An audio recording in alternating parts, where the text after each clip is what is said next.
Since it was announced that Disney would be making a live-action remake of their 1991 Beauty and the Beast, there has been some debate amongst viewers and critics alike over whether or not it would be enough if that new film simply replicated the story, the characters, the songs, the style, and the tone of that animated film.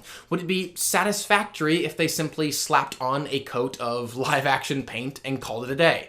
Well, having now seen the film, this is how I look at it. Back in 1991, were directors Gary Trousdale and Kirk Wise striving to make a live-action Beauty and the Beast, conceiving of a distinct tone, a specific color palette, unique locations, fresh songs, and, most importantly, a particular telling of a classic story that would best serve a live-action retelling?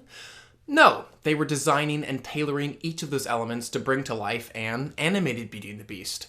And not because animation was the second best option, but because animation, when combined with those songs, those colors, and those characters, best served their retelling's unique narrative and tone. The songs, for example, perfectly rang out that film's beautiful and timeless tone, and the flawless classical vocal performances from the film's cast were indeed the pinnacle of beauty and timelessness.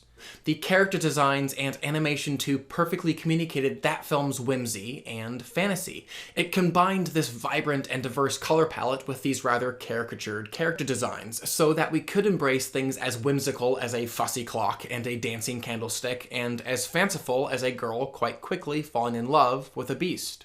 And all of that unique vision trickled down to every part of this film and made it the all-time classic that we know and love, and absolutely worthy of the Best Picture nomination that it received. Understanding that then, if this film wanted to thrill, enrapture, and transport me to a level that even approached the 91 film, it would not be enough for it merely to swap out its animation card for a live-action one. It would have to go much deeper than that, finding its own heart and its own unique vision, one that was designed and tailored anew for a live-action retelling, and let that trickle down to every part of its narrative and tone. So let me start by saying there were elements of this film that didn't just vapidly ape another film and did take the time to find their own passionate voice. And 9 times out of 10, those were the songs, the scenes, and the backstories that were brand new. So even small additions like giving Belle and Maurice a more detailed backstory, or taking the time to justify why the household items shared in the Beast's curse. Each of those elements were quite effective as they fell in line with this film's obviously more fleshed out and realistic visual style. In a similar way, I really found myself enjoying this film's unique treatment of Belle and Beast's relationship and its own distinct spin on how and why they fell in love. It just felt alive and fresh, the actors and director blossoming in scenes that felt fittingly real and actually constructed for this specific retelling. And speaking of constructed for this retelling, wait for it, loved the new songs, which is incredible because when you have something as perfect, yes, perfect, as Alan Menken's 1991 Beauty and the Beast score, adding anything to it could have been disastrous. But let me tell you guys, our boy Alan Menken has still got it. Quite potentially my favorite moments in this entire film were the ones underscored by his new songs. The song Evermore especially really felt like it could find its way into my heart to the degree that the rest of the original score had, and that is saying something. I can also happily admit that a few of the older musical numbers were handled well too, but even there, the most enjoyable moments in them were the ones where the filmmakers were attempting to do something new, adding that new musical stanza, discovering that fresh angle from which to capture it. Gaston's song, for example, didn't fully come to life until they added this over-the-top sword fight that harkened to the boisterous joy and over-the-top fun of a Gilbert and Sullivan production. And in that scene, and really throughout the entire film, Josh Gad as LeFou and Luke Evans as Gaston really felt like they understood how to balance their characters' inherited over-the-top traits with something that felt more appropriately realistic for this retelling. And I should say the cast across the board was all very strong, which when you have Emma Thompson, Ewan McGregor, Ian McKellen, and Kevin Kline, that is to be expected. I was surprised though just how wonderful Dan Stevens was as the Beast. Surprised because for 98% of the film he was buried in this rather distracting CG makeup.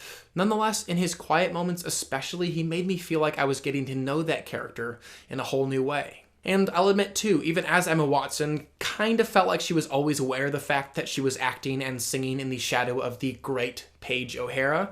She did do fine as Belle and didn't embarrass herself with her singing or destroy the film with her acting.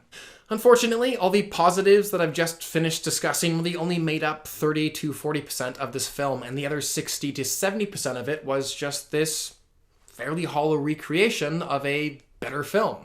When he wasn't handling the new elements, director Bill Condon more often than not just felt like he was being forced to Xerox copy sights and songs that we'd grown to know and love from the animated film.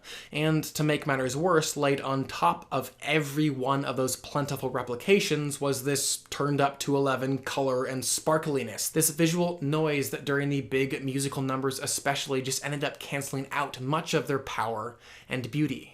And there were just too many moments in this film completely fabricated in a computer and captured with these obviously impossible swooping camera moves that just declared, I belong in a completely animated film. But more detrimental to this film than all of that was how Condon handled the recreations of the quieter moments from that animated film. The 91 film was this breezy 85 minutes, and yet it was still perfectly able to bring together this beauty and this beast and make us believe that they would fall in love. And to do that, every single quiet moment had to be instantly and completely believed. Every look, every blink, every breath had to pull the audience in, and Condon just wasn't able to nail those moments that needed to be just as effective for his retelling. Try though he might to distract us with a lot of color and light, he just felt like he was merely attempting to replicate another film's aesthetic without ever understanding its heart. It was as if he had once seen this red velvet cake at this wonderful little family-run bakery, but having never tasted its homemade cream cheese frosting or rich, moist cake, just didn't understand how much he was robbing his party guests of when he chose to instead serve a pretty-looking grocery store sheet cake. Now, guys, I will say, I did think going into this film that I would hate it, and I walked out not having hated it, which was great. But because it was still so afraid to do its own thing in its own way, it was almost always kept from being great. And for all of these reasons, I will give the film a 3 out of 5. I would still love to know what you guys thought of the film though, so definitely comment below and let me know. And I will say this, despite my own personal lukewarm response to this film, I do believe in its financial success and just it's going to make a lot of money. I went on opening night, and this is kind of the first time all year long on an opening night showing that I had a packed house. And pretty much everyone, girls and guys alike, were very emotionally invested in what was happening on screen. Nostalgia, it will do that to you. And finally, please do subscribe. I'm going to continue to review films and television on this channel, and I would love for you to stay up to date on all of those things. But for now, I'm Chris Hartwell. This is The Heartbeat. Thank you for joining me.